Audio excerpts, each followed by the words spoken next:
that on this issue of testing people, there are two different viewpoints. There are some people who say, no, you can't test people like this. You can't examine people. You can't set up a man and say that, like we've seen Imam Malik or Al-Awza'i or Layth bin Sa'd. No, you can't do this. This is wrong. It's against our religion. We shouldn't do this. We shouldn't erect individuals and then make them to be the criterion between right and wrong, love and hate. There's some people who say that, right, over there. And then also, the Shaykh says there are other people who also make this issue of testing to be absolute, right? Meaning they're now in the other direction, meaning that you apply it all the time in every case, in every situation. And the Shaykh says that which is correct, this is also wrong, just like this is also wrong. But what is correct is we have to make a detailed distinction in this issue, right? Which is, when do we make use of imtihan? When do we make use of imtihan? It's not that we never make it, nor is it that we always make it, but it's that we make it in situations when it becomes necessary. Right? Just like, for example, in the world, for example, if someone wants to come and marry your daughter, you're going to examine that man. You want to investigate and examine this man. Here it's a necessity, right? And if, for example, you need to do business with somebody or enter into a partnership with someone in business, you don't know who this guy is. Well, you want to investigate this man. Who's done business with him before? Is he truthful? Is he honest? Is he reliable? Can he be trusted with money? Can he be trusted with... Of course you're going to do that. But if you're just meeting the average person, the average Muslim and whatever, and there's no need for you, just give salam and whatever your need is. There's no need here now to make imtihan of every single person. This is just like in the worldly sense, right? So in the religion, in terms of religious issues, then the Shaykh goes on to say that where we apply this issue of examination is regarding the one who we don't really know his situation, right? Either because he's unknown, no one knows anything about him. So, when someone comes from another town or another city or something, and he comes and mixes with the people, right? And we don't know anything about him. Right? This is one example.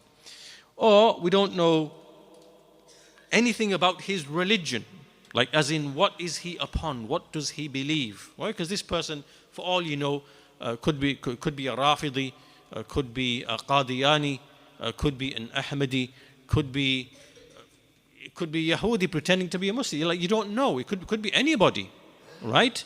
So the situation requires that we find out and examine this person and to see exactly what is he about. Now the evidence for this the Shaykh brings is a well-known famous hadith from about one of the companions, and this is one of the companions called Muawiyah bin al-Hakam, and this companion used to have a slave girl, and she used to look after his flock and goods and things like that. And one day this wolf came and snatched one of the sheep. And when Muawiyah came and she told him what happened, he slapped her, right? He slapped the slave girl out of anger. And then after that, he felt really bad in himself and he began to feel remorseful. So he came to the Messenger of Allah and he told him what happened. And, he said, look, I'm a man, Ya Rasulullah, I'm a man, I become angry, just like other men become angry. And, then he told him what happened, he slapped the girl and so on and so forth. So he said, look, shall I not free her, to make up for what I did? So the Messenger of Allah, he asked him, bring her to me so I can see if she is a believer. So she came, and the Messenger of Allah said to her, Ain Allah, where is Allah? And she said, Fis sama, above the heaven. So he said, Man ana, who am I? She said, Anta Rasulullah, you are the Messenger of Allah. So then he said to Muawiyah, A'atiqha fa innaha mu'mina. Free her, for indeed she is a believer. Right, so here the Messenger of Allah, he examined the belief of this slave girl on two issues. Who is he? Does she affirm that he is a messenger? And where is Allah? And this is like something fitri. It's something that's in the fitra, that Allah Azza wa Jal is above the heaven. It's an issue of creed, which is known by fitra, naqal and shar' as well. And so the Shaykh says this hadith is a clear evidence that someone whose condition is unknown to us, we are ignorant of his condition, or we are ignorant of what creed, what is he holding, then we are allowed that he is to be tested, right? He's to be tested. So the Shaykh goes on to say that if we were to close this door of examination and say, oh, no, we can't do it, it's not allowed, it's wrong, whatever, if we were to do that, then this would mean that, we would start, opening the door for the scholars to be attacked, for the scholars who came before, for them to be attacked. He mentioned some names: Shaykh Muhammad bin Ibrahim al-Shaykh, Shaykh Abdurrahman al-Sa'di, Shaykh ibn Uthaymeen, Shaykh bin Baz, and other than them. We find that there are many of the misguided groups, like the Tabligh and the Ikhwan and people like that.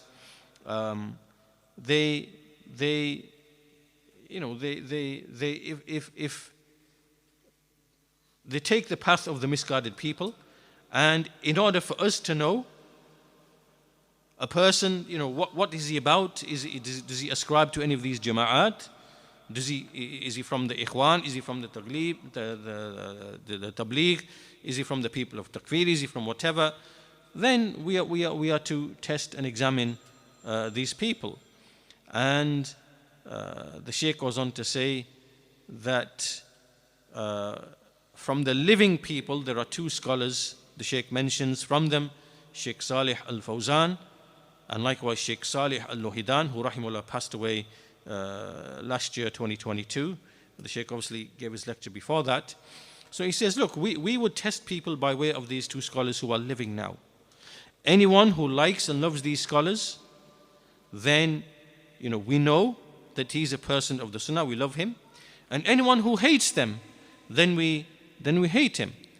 And this is because these scholars, we know from their long age and firmness and being grounded in knowledge, that their creed, their da'wah, that it is upon this way.